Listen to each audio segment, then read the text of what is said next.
Untuk revisi, kami juga mengadakan revisi terhadap target penerbitan obligasi di tahun 2020, menyikapi keadaan seperti sekarang ini di mana COVID ya, waktu kami memberikan target itu masih belum ada isu pandemi COVID. Jadi memang di kami ada penurunan yang cukup signifikan, di mana untuk tahun 2020 ini kami memperkirakan penerbitan itu di bawah 100 triliun ya. Jadi kalau sebelumnya cukup optimis di tahun lalu, maka tahun ini memang dikurangi melihat juga pencapaian hingga bulan April, Mei ini juga masih kurang baik dibandingkan target kami yang sebelumnya. Jadi ada koreksi dari 150-an triliun menjadi 100 triliun, di bawah 100 triliun. Kami berharap nanti di semester kedua ini akan lebih banyak lagi penerbitannya dibandingkan dengan semester pertama. Realisasinya hingga bulan Juni ini sudah berapa triliun, Bu Foni? Kalau realisasi terakhir masih belum setengahnya ya dari target kami ya. Artinya di bawah 50 triliun begitu? Iya, masih di bawah. Bagaimana Tapi dengan kami kan berharap yang ini jatuh dengan tempo di tengah tahun ini, sudah berapa banyak?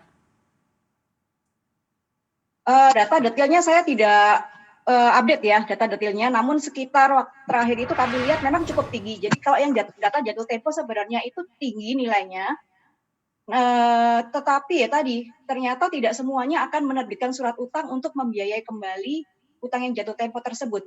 Melihat kondisi seperti sekarang, investor sepertinya agak mengurangi investasi di surat utang korporasi yang khususnya yang swasta ya. Jadi biasanya memang kalau surat utang itu jatuh tempo, sebagian besar itu akan dibiayai kembali dengan obligasi penerbitan baru.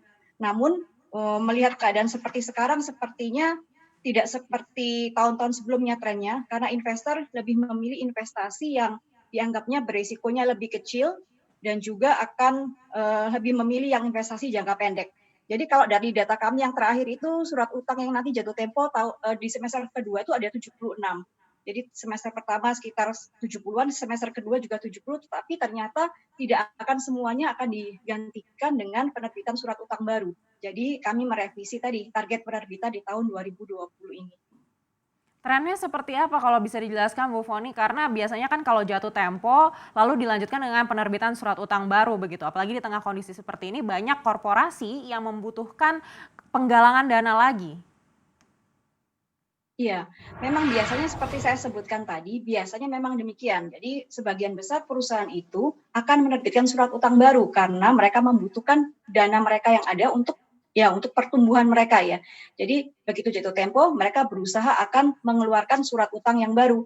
Tetapi pada saat ini keadaan sepertinya kurang kondusif dari sisi investornya, terutama investor lebih wait and see ya. Mereka memilih lebih selektif lagi karena mereka mengkhawatirkan kinerja perusahaan-perusahaan itu bagaimana nih nanti ke depannya, apakah memburuk karena dampak COVID, ya apakah bisa stabil nggak di kemudian hari, akan bisa pulih nggak dengan cepat. Itu mempengaruhi minat dari investor untuk berinvestasi di surat utang korporasi, yang khususnya korporasi swasta tadi saya sebutkan ya. Jadi mereka lebih memilih ke misalnya obligasi pemerintah ataupun ke surat utang yang diterbitkan oleh BUMN atau afiliasi BUMN seperti itu.